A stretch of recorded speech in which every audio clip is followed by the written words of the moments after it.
ஏய் ஏய் என்ன அங்க என்ன சொன்ன இடியட்டா ஏதோ கோயில்ல பார்த்தோமே பேசலாம்னு தோணுச்சு வந்தேன் அதுக்காக சைட் அடிக்கிறான் ரூட் விடுறான் நீயே என் கேரக்டர் முடிவு பண்ணிடுவியா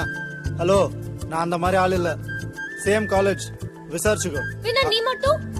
கோயில்ல பார்த்தா உடனே காஃபி சாப்பிட்டு எங்க வீட்டுக்கு வந்துருவியா எங்க அப்பா பாத்திருந்தா உனக்கு அப்பா இருக்காரா நான் அப்படி கேக்குறேன் இல்ல அது வந்து இட்ஸ் ஓகே பாய்ஸ்க்கு எதுவுமே பிரச்சனை இல்ல கேர்ள்ஸ்க்கு தான் எல்லாமே பிரச்சனை it's okay I am sorry அவ்வளவுதானா வேற என்ன